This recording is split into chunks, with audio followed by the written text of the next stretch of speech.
gente, e aí? Eu sou a Ana Laura, moro na Rússia há quase 5 anos e hoje eu quero contar pra vocês o que aconteceu aqui em Kursk e na Rússia como um todo durante a guerra civil que durou menos de um final de semana. Então já pega seu café, seu chá, sua aguinha e bora lá! Resumindo, para esse vídeo não ficar muito longo, o Prigozhin, que é o líder do grupo Wagner, já vem há muito tempo contrariando, vamos dizer, ou se posicionando contra o Ministério de Defesa da Rússia, principalmente contra o Shoigu e o Gerasimov. Até que no sábado ele soltou um vídeo, mais uma vez indo contra vamos dizer, os comandantes do exército russo, não necessariamente o Putin, ele não cita o Putin em nenhum momento. Então, na grande maioria das vezes, quando ele se refere ao vô ou o cara mais velho, ele tá se referindo ao Shoigu e não ao Putin. Então, nesse vídeo, ele também mostrou o que teria sido um suposto ataque do exército russo em um acampamento do grupo Wagner, que acabou matando soldados do grupo Wagner. Soldados? No caso, mercenários, né? Então, essa teria sido a gota d'água pro Prigozhin, e ele decidiu, então, e resolver a situação no Kremlin, em Moscou. Então ele partiu com seus mercenários até Moscou e ele conseguiu em menos de 48 horas percorrer mais de 700 quilômetros dentro da Rússia em direção a Moscou. E uma das cidades que ele tomou nesse caminho foi Rostov-na-Donu. Eu já estive nessa cidade durante a Copa do Mundo, porque foi a cidade na qual o Brasil estreou a Copa contra a Suíça, se eu não me engano. Então eu já estive nessa cidade, é uma cidade grande e muito importante estrategicamente. E eles conseguiram tomar essa cidade sem nenhum esforço, absolutamente nenhum esforço. Morreram menos de 10 pessoas, acho que 5 pessoas e acho que mais 2 ficaram feridas, algo por aí. Então até muitas pessoas estão falando, nossa, isso quer morrer por nada, porque, né, vou falar mais aqui do como se encerrou essa coisa toda. No momento que o Prigozhin anunciou que ia até Moscou para resolver essa situação, foi aberto contra ele um processo de terrorismo, ou seja, que as ações dele eram terroristas, e por isso ele está sendo investigado pela Procuradoria da Rússia. O que depois a gente vai falar que afetou muito a imagem do Putin nesse fato. Mas que seja, em muitas regiões da Rússia, principalmente em Moscou, foi decretado o alerta de antiterrorismo. Então vocês devem ter visto por aí imagens de tanques passando por Moscou e outras cidades da Rússia. Teve até rodovias nas quais eles estavam colocando terra no meio da rodovia para impedir que o grupo Wagner passasse por ali. Mas, quando a gente fala da população, não me parece que a grande massa da Rússia estava muito comovida com tudo isso.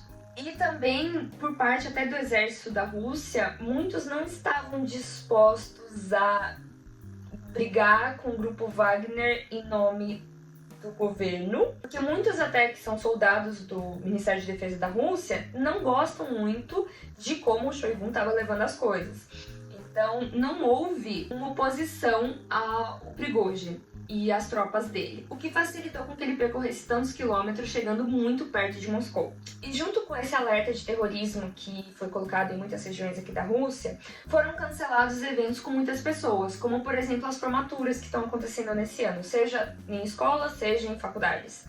Por sorte, aqui em Kursk estava tudo na maior paz do Senhor, então não houve decretação de nenhum tipo de alerta de antiterrorismo, então a minha formatura não foi adiada. A única coisa que aconteceu foi que o nosso governador falou sobre o fato de a nossa bateria antimíssil ter funcionado no dia que começou esse protesto, vamos dizer assim, do Prigozhin, mas não falaram se esses mísseis que tinham sido lançados aqui para Kursk, que foram abatidos, vinham da Ucrânia ou eram do Prigozhin. Provavelmente da Ucrânia, mas, né, poderia ter sido do Prigozhin, mas não sabemos. Mas fora isso, foi um final de semana como qualquer outro aqui em Kursk. Então eu lembro de estar trabalhando, depois ir pro mercado, ir no shopping, fazer as coisas e nada de extraordinário aconteceu no meu dia. Mas antes que eu pudesse terminar de trabalhar e começar a gravar um vídeo pra vocês explicando toda essa situação, a situação foi resolvida.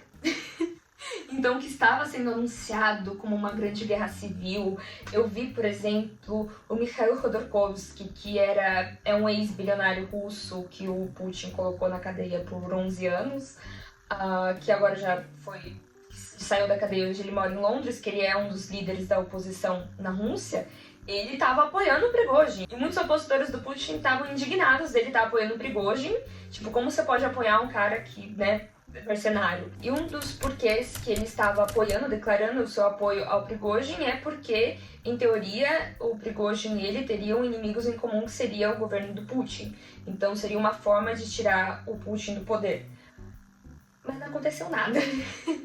Nada no sentido de tirar o Putin do poder. Mas muito da credibilidade do governo Putin foi perdida durante esse ato, principalmente porque ele falou que, nossa, as pessoas que participarem desse protesto, dessa insurgência contra a Rússia, vão sofrer as consequências e tal, e não aconteceu absolutamente nada. O Prigozhin, ele tá sendo enviado para Bielorrússia, onde não tem nenhum processo contra ele, e até muitas pessoas estão falando, tá, agora a justiça russa foi pro brejo, né? Não tem respeito nenhum, porque eles começaram um processo sobre terrorismo contra o Prigozhin, e agora o Prigozhin voltou a ser amigo, resolveu o problema. O que vai fazer com esse processo? Vai jogar no lixo?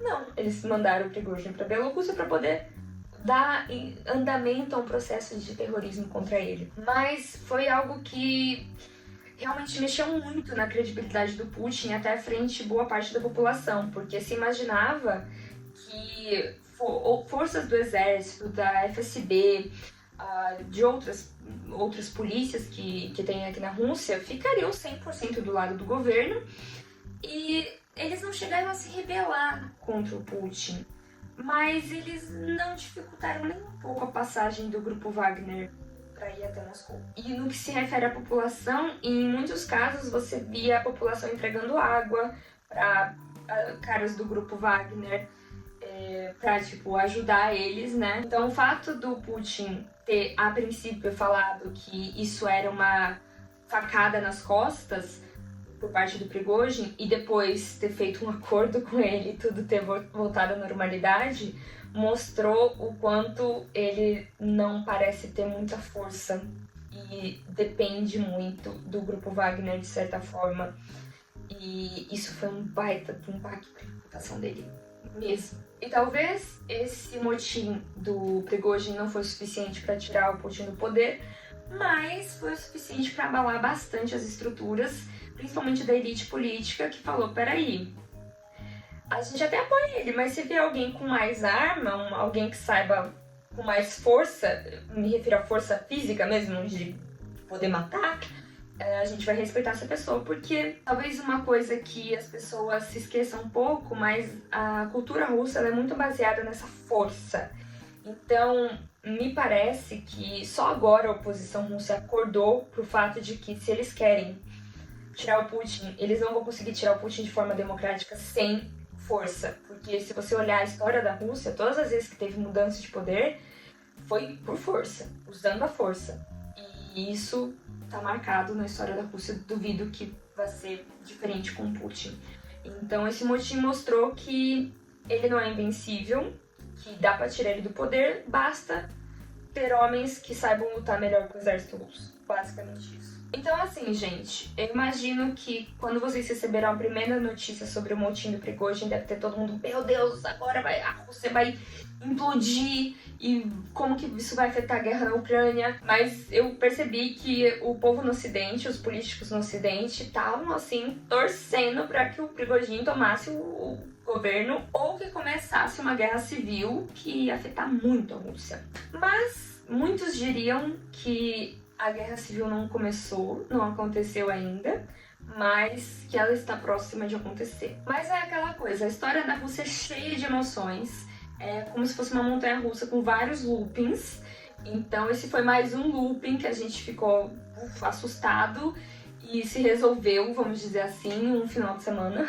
Mas vamos continuar de olho nas notícias para saber o que vai acontecer no futuro, como que vai se desenrolar essa guerra com a Ucrânia. E uma das formas de continuar se atualizando de como está sendo a vida na Rússia é se inscrevendo nesse canal, dando like nesse vídeo e dando a sua opinião aqui nos comentários sobre essa guerra civil de 48 horas. De um final de semana. Escreva aí nos comentários o que vocês acham disso tudo, qual a opinião de vocês. E a gente se vê no próximo vídeo. Mua! Pata